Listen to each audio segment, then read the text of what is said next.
Laura smoothed the creases from her borrowed dress, another hand-me-down from her best friend Mina, and stepped out into the afternoon sun. The city hummed around her, taxis honking, street vendors calling out specials, the distant chime of a bicycle bell. It was chaos, yes, but it was free chaos, not like the suffocating silence of her parents' mansion, where every word had been weighed, every gesture rehearsed, and her future sealed with a handshake between two families she barely knew. She'd run 3 days ago, just packed a single suitcase, kissed Mina's sleeping cat goodbye, and vanished into the anonymity of downtown.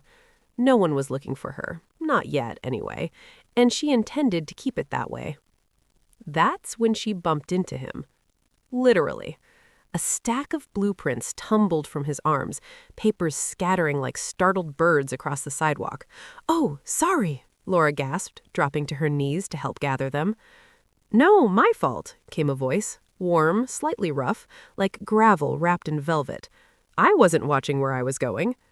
She looked up. He crouched beside her, sleeves rolled to his elbows, dark hair tousled, eyes the color of storm clouds. There was ink on his fingers and dust on his boots.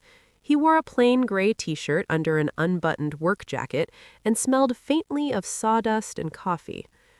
"I'm Paul," he said, offering a small, crooked smile as he handed her a sheet marked with precise lines and angles. "Laura," she replied, handing back the last page. "You're an architect?" "Just a worker," he said with a shrug, tucking the plans under his arm. "On-site draftsman. Nothing fancy." She nodded, already turning to leave. "Well, good luck with the build." He watched her walk away, surprised by how little she cared.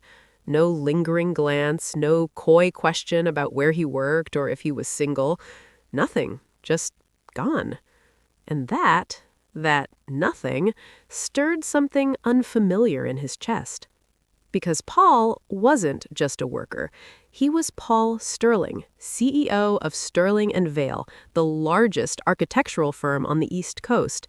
Billion-dollar projects, international awards, magazine covers. He'd seen it all. And with it came women who smiled too brightly, laughed too loudly, asked about his penthouse before they even knew his favorite coffee order. He'd grown tired of being a name, not a person. So he'd started walking the streets in worn boots and old tees, carrying real blueprints instead of leather portfolios, testing the waters, seeing if anyone would see him. But Laura hadn't even tried. 2 weeks later, fate, or maybe just terrible city planning, threw them together again. This time at a tiny bookstore tucked between a laundromat and a vegan bakery. Laura was reading poetry in the corner. Paul was pretending to browse structural engineering manuals. "You again," she said, not unkindly, when their eyes met over a shelf of Rilke translations. Small world, or maybe just a bad zoning plan. She laughed, real, unguarded, and something in his ribs tightened. They talked about books, about the rain that never came despite the forecast, about how neither of them liked cilantro. She told him she was between homes. He told him he was between projects. Neither lied exactly, just omitted. Days turned into shared coffees. Coffees turned into walks along the river.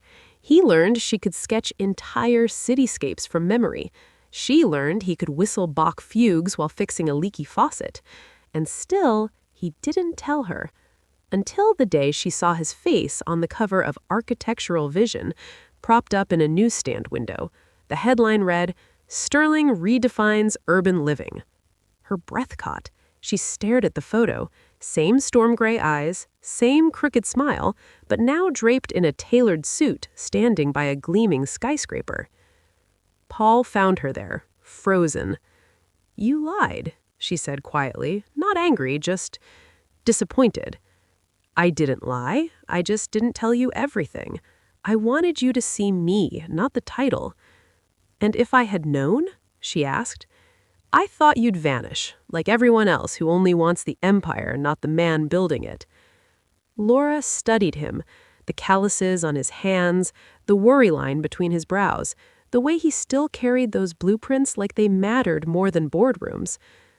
I ran away from an arranged marriage, she said slowly, because I refused to be someone's accessory. You think I'd chase a CEO just because he wears a nice watch? Paul blinked, then laughed, a real, relieved sound. So, you don't care that I'm the CEO? No, she said, stepping closer, but I do care that you hid it, because that means you didn't trust me to see you clearly. He reached for her hand. I do now. And in that moment, both of them felt that strange, fluttering warmth in their chests. Not infatuation, not convenience, but the quiet, startling recognition of being truly seen. For the first time in a long time, neither of them was running.